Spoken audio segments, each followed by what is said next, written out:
Good morning po. Good morning. Nandito pa kayo.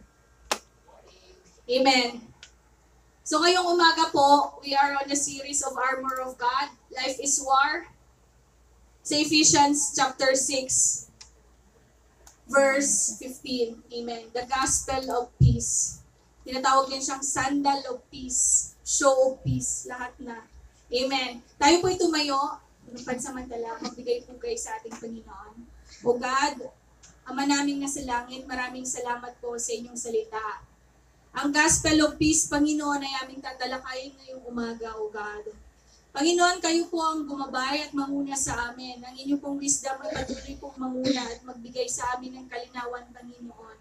Help us, Panginoon, to understand the essence of the Gospel of Peace. Who is the peace and what is the Gospel?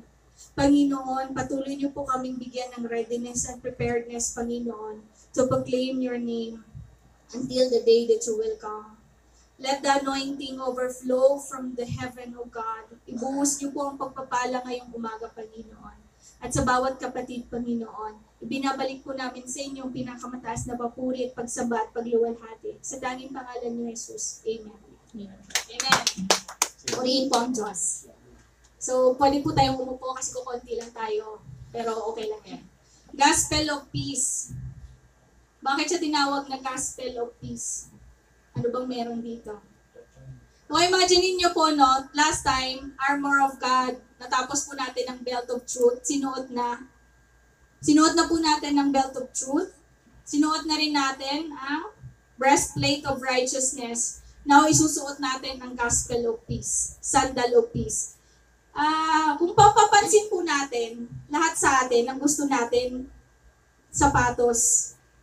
Ang sapatos, ang pinakahuli nating sinusuot pag sinasabi nating ready tayo. Tama, aalis na tayo sa bahay.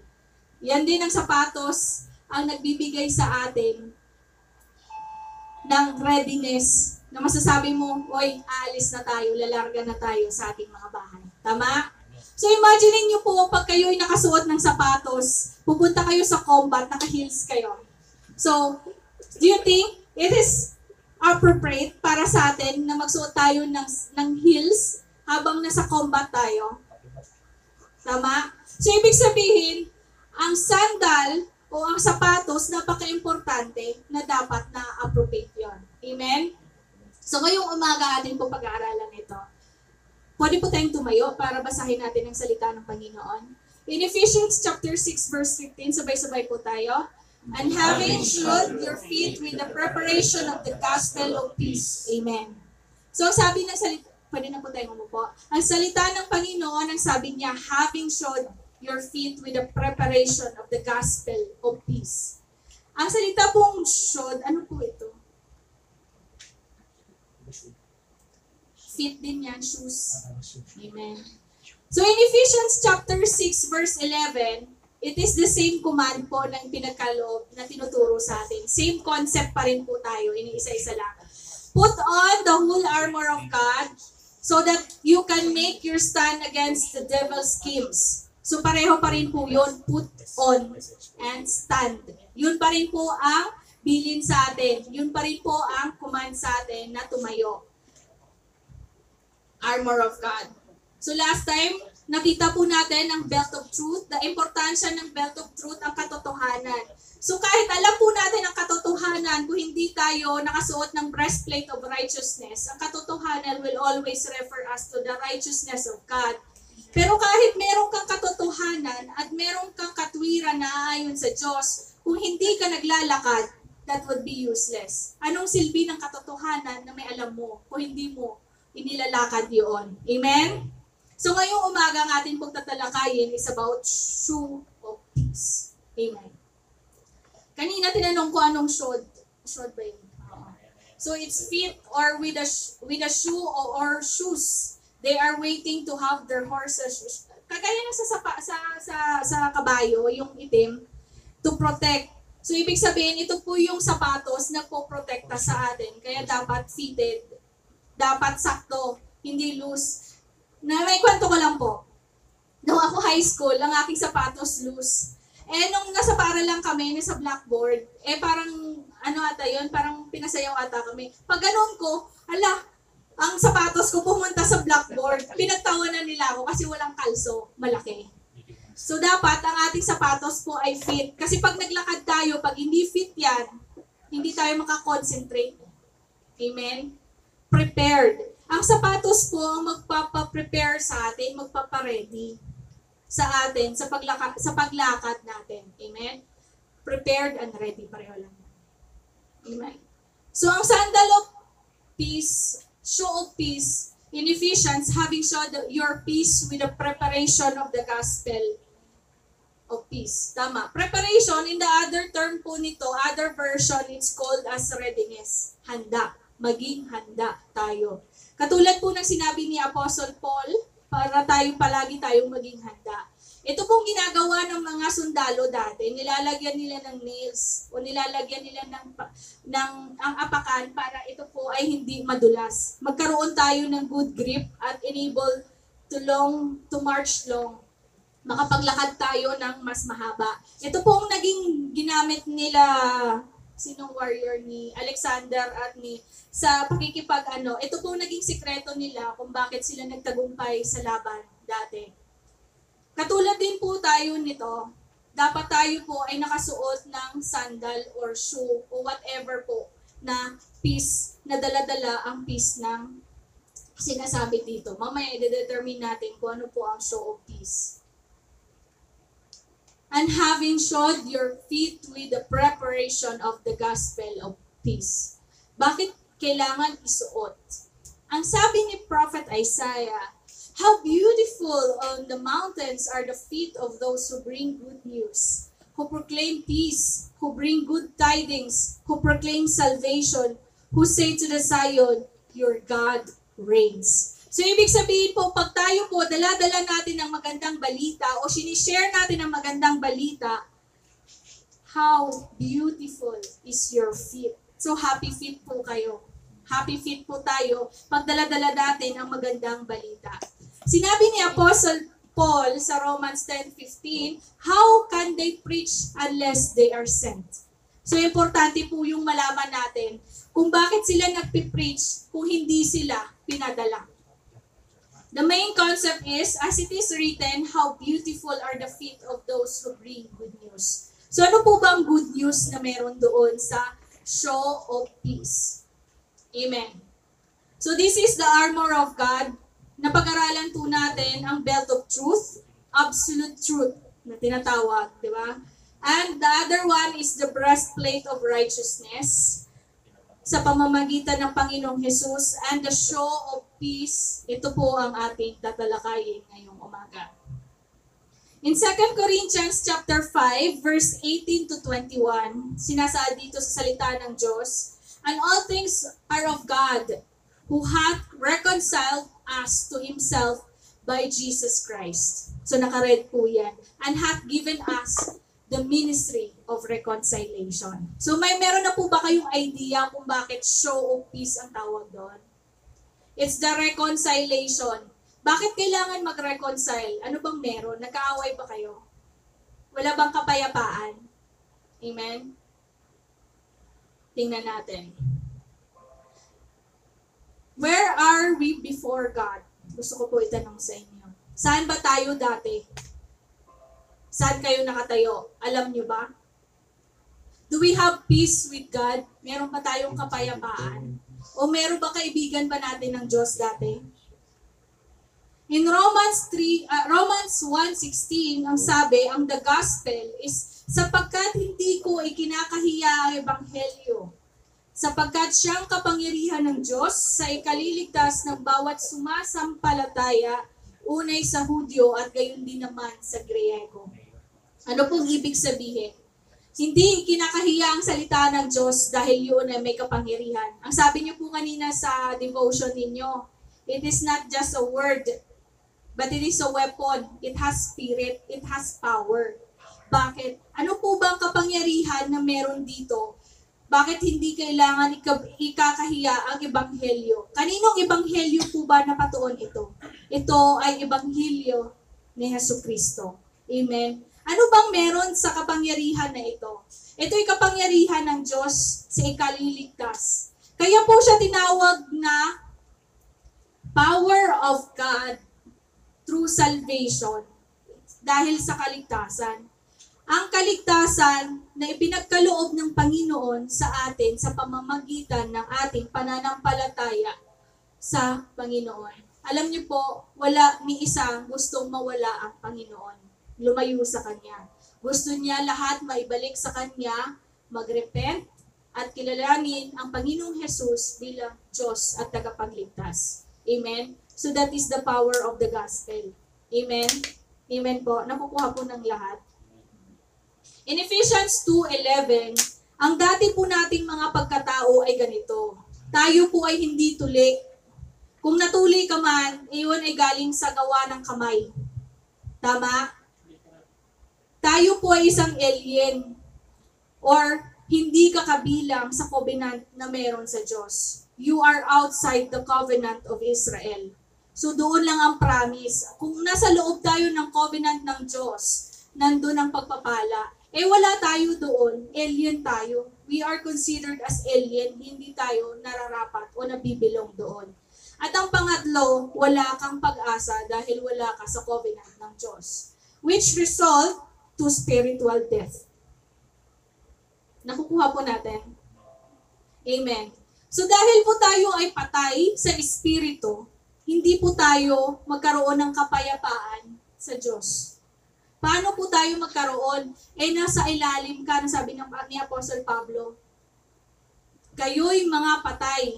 Kayo'y dating namumuhay sa ilalim ng kapangyarihan ng mundong ito.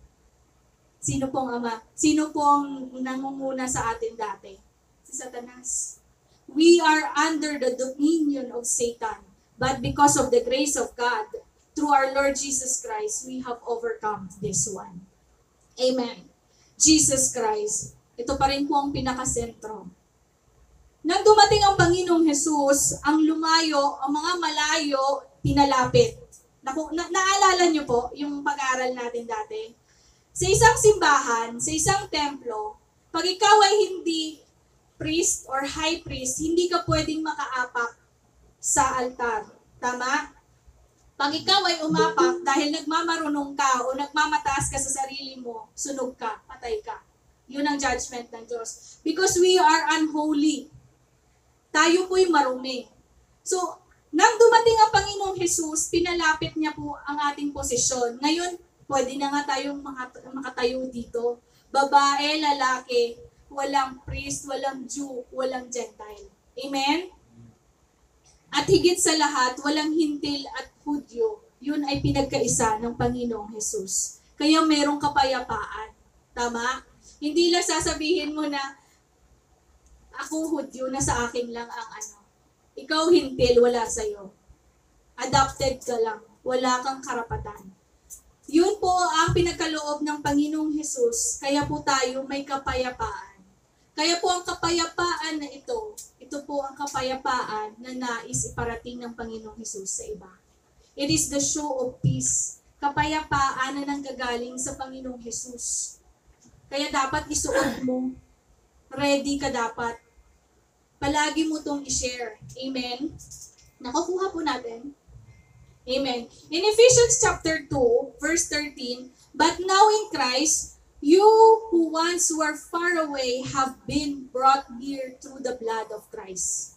Hindi po dahil sa magaling ka, hindi dahil sumusunod ka, o hindi dahil sa anong kabutihan ang ginawa mo. It is through Christ Jesus. For He Himself is our peace, who has made one seats turned down into the dividing wall of hostility. Ito po yung kapayapaan. Ito po yung tunay na kapayapaan sa pamamagitan ng Panginoong Jesus. Na inabolish niya in His flesh the law of commandments and decrees, for He did this to create Himself a new man out of two, thus making peace. So nakukuha niyo po? Nabipicture out niyo na? Amen? Nakakasunod po tayo o masyadong mabilis ako? Okay lang po. Amen. So dahil doon, tayo po ay malayang makatawag, maka-access. Sinabi mo, Abba Father, dati hindi ka deserving na tumawag sa Kanya. sa Ama. And sa pagpatuloy po, and reconciling both of them to God, one body through the cross by which He extinguished in their hostility. For He came and preached peace to you who were far away and peace to those who were near. And through Him, we both have access to the Father by one Spirit. Ito po ang sinasabi ni Apostle Pablo. Sinabi niya, pinitch ng Panginoong Jesus ang gospel of peace. Pinagkaisa. Ang peace po ay nagkakaroon ng unity ang bawat isa. Nagkaisa tayo, mga babae, mga lalaki, Gentiles at Jews, ang dating kaaway at ang dating mga makasalanan, tayo po ay ibinalik sa likeness ng Panginoong Jesus. In Ephesians chapter 2 verse 15, by abolishing His flesh, the law of commandments and decrees, He did this to create in Himself a new man out of the two, thus making peace. So, paulit lang po, isa lang po ang concept na tinutukoy niya. Ngayon, ang tanong ko po ito, dahil parang alam niyo na po, iba natutulog na eh. Bakit hanggang ngayon, ang gospel ay di pa rin nababahagi sa buong mundo? Why? Kasi alam niyo na ang gospel, alam niyo na ang truth, alam niyo na ang peace. Bakit? Ano pong mga hindrances na meron tayo? Ang sanhi o hadlang na hindi paglaganap ng gospel sa buong mundo. Sige nga. Number 1, immaturity of the church. Pag ang isang simbahan po ay hindi malago, immature yan. Ibig sabihin, walang spiritual growth. Wala dyan ang espiritu ng Diyos. Amen? Sa anong paraan? Ang sinabi po niya sa Ephesians chapter 4 verse 11 to 12, and it was He who gave some to be apostles, and some to be prophets, and some to be evangelists, and some to be pastors and teachers, to equip the saints for works of the ministry and to build the body of Christ. Ito po ang pinaka-main purpose natin kung bakit nagduwel ang kapayapaan, kung bakit ang Panginoong Jesus ay nandyan. Kaya niya po tayo binigyan ng mga ebanghelista. So ang isang simbahan na hindi lumalago, kulang niya ng preacher. Hindi ganun ka-effective, walang growth. So ang isang simbahan na walang mainam na tagapagturo o pastor, hindi yan lumalago. Ang dating noon member, 5 years back, is the same member na nanunood dyan, nakikinig sa'yo. Nananatili siya dyan at hindi na siya lumago. Ang may problema po saan? Pastor. Alam niyo po kung bakit? Dahil hindi tayo in-equip ng mga pastor natin kung paano tayo lumago sa espiritual. Tama? Dapat tinitrain tayo. Yan ang sinasabi ni Apostle Pablo. Ang mga nalalaman mo, ituro mo at ituro pa ng tinuruan mo. To share, to spread. Tama? Kaya po tayo ini-equip. So ngayon, paano po natin malalaman kung tayo po ay immature? Malalaman ba natin yan sa tagal natin? Sa natapos nating kurso? Sa taas ng antas na meron tayo? Kung graduate ka ng Bible school? O nanggaling ka sa isang tatay mo, pastor? Andun po ba nakabase yun? Makikita po natin.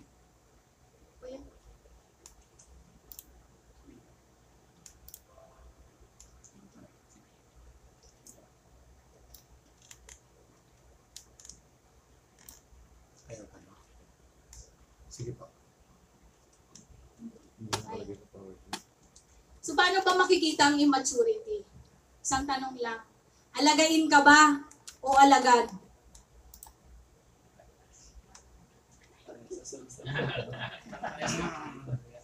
Alagain ka ba o alagad? Ang isang indicator na ikaw ay isang alagain, ibig sabihin, ito pong tinatawag ni Apostle Pablo, babes Christian. Mga batang Kristiyano. Bata. So, ikaw, ang nakikita mo po sa kanila, pareho, kung ano po ang kailangan mo silang gabayan muna. Kasi ang iniinom nila gatas pa. Tama? Sila po ay hindi pa nakapaglakad ng ganun katibay. Alagain po in a sense of, mas kinukuha nyo po kung ano pwedeng maibigay ng simbahan sa inyo. Kung ano pwedeng makuha nyo sa simbahan. Kung ano po pwedeng maibigay nila sa inyo. Tama? But if you are alagad or you are a mature Christian, alam niyo po kung ano indication nun? Nag-iisip ka ngayon kung anong maibigay mo sa simbahan. Anong magagawa ko? Anong maitutulong ko? Anong maipaparticipate ko sa simbahan? Paano ko ma-proclaim ang goodness ng Diyos? Amen? That is a sign that you are a mature Christian. Amen? Alagad ka ba o alagain? Sa'yo na yan. Amen? Yung iba po, gusto alagaan, manatili na lang ganyan. So, minsan, nakikita mo po, nakaka-bless ang simbahan ito. Nag-umpisa kaming nakaupo lang dyan. Nag-umpisa po kami na nakikinig lang dyan. But look at us now. Ginagampanan ng mga roles, no? Mas responsable na po tayong tumayo kung paano natin i-advance, i-proclaim ang ministry ng Panginoon. Look at the evangelism, di ba? Look at the praise and worship. Ang mga pastor, ang bawat isa ay hindi na natiling ganyan. Ibig sabihin, there is growth. Amen. Bakit po maraming convert but hindi disciple? Ang isang sign noon is, minsan tayo po, ang isang sign ng immature is, namimili kayo ng pastor. Tama? Pinipili nyo ang pastor na susundin nyo. In Acts po, may example po dyan. Ang sabi niya, ay, nasa kay Apollo ako. Ay, nasa kay Pablo ako. Kung ikaw po ay isang immature, namimili ka ng re-respetohin mo lang pastor. That is not good because that is a sign of your immaturity. Ikaw po ay considered as pasaway kasi hindi mo sinusunod ang pastor mo. You are not disrespecting the pastor itself, but it is God. Amen? So ito po yung mga kaya sa atin, convert lang, hanggang dyan lang, walang growth, hindi lumago, hindi naging disipulo, at hindi marunong mag-preach ng gospel. Ano lang ang meron? Umupo at kumain. Tama? Ang ginain natin is ang physical na gain. Tumaba. Di ba? Tumaba. Tapos, tumaba. Di ba? Kumain. Hindi nyo kinakain ng spiritual. Hindi tayo natuto. Amen. Ang pangalawa po is, you are not the salt and the light of the world. Hindi kayo mga ilaw at asin. Hindi tayo ilaw at asin. Bakit? Ang sabi po sa Mark 90, the salt is good, but if it loses its saltiness, how can you make it salty again? Have a salt among yourselves and be at peace with each other. Ibig sabihin, kung ikaw ay hindi naging asin at ilaw sa iyong katrabaho, sa iyong pamilya, o sa simbahan itself, hindi natin nalalakaran, hindi tayo matured. We are considered as immature. Tama? Paano po natin masasabi na we are the salt and the light of the world? Ang sabi po sa 2 Corinthians chapter 5:17, ano po sabi ni Apostle Pablo? Therefore, if anyone is in Christ, the new creation has come, the old has gone. New versus old man. Pagbago po ba? Di ba nakikita? Uy, bago yung kwintas ni Nang Jen. Ibig sabihin, nakita. Uy, bago sapatos mo. Uy, nakita. Kasi bago. Napupuna. Uy, bago yung sasakyan. Oo, napuna. Tayo po ba ay bago? Bagong nilalang ba tayo? Amen? Tayo po ba ay bago? O tayo ay luma pa rin? Itapon mo yung luma mong pagkatao. Kasi hindi pwedeng ipagsama ang luma at ang bago. Amen? Disunity. Ang pangatlo pong reason is disunity of the church. Bakit po tayo hindi magkaisa? Dahil nakaaral lang ng konti, sinipa si pastor. Nagpatayo ng sariling simbahan. Kini-question ngayon si pastor. Sabi niya, kulang ka sa kaalaman. Ako, nag-graduate ako. Diba? The unity of the Spirit, ang sabi ng Diyos, patuloy niyang inire-remind sa atin bilang mananampalataya, the gospel of peace ay pinagkaisa. Pero wala ka, hindi ka nakikiisa. Wala sa iyo ang Espiritu ng Diyos. Amen? Wala sa atin pag tayo po ay hindi nakikiisa. In Ephesians chapter 4 verse 3, ang sabi po dito, make every effort to keep yourselves united in spirit, binding yourselves together with peace. Hindi po tayo makipag-away sa kapwa natin Kristiyano kasi para ipakita mo lang na mas marunong ka o mas mataas ka ang antas ng iyong pananampalataya sa Kanya. Asan ang kapayapaan doon? Ang tinuro ng Panginoong Jesus, united in spirit and binding yourselves together in peace. Tama? Nakukuha po natin. In Ephesians chapter 4 to 13, until we reach the unity of faith, hanggang sa ating marating ang unity of faith in the knowledge of the Son of God as we mature in full measure of the stature of Christ. Ito po yung pinaka-main natin. Point. Konti pa nga lang ang alam natin, nagmalaki na tayo. So, paano tayo maging united? Kahit sa Pilipinas, ang daming simbahan. 'Di ba? Sa pastor nag-aaway, hindi nagkakaisa, disunited. Dahil may kanya-kanya silang pinaglalaban. Amen? Asan ang unity? That is a form of this unity. Natatawa ang kaaway dyan, sabi niya. So, asan ang show of peace na unity na ipinagkakaloob ng Panginoong Jesus? Until we reach the unity of faith in the knowledge of the Son of God. So, dapat po tayo ay magkaisa. Magkaisa ang bawat simbahan at magkaisa tayo sa Espiritu at magkaisa tayo sa kaalaman natin sa anak ng Panginoon. In Colossians chapter 3 verse 14, and over all these virtues put on love, which is the bond of perfect unity. May pagmamahal pa rin. Amen? Importante po ang pagmamahal dahil ang pagmamahal po ang siyang magbibigay sa atin ng bond perfect.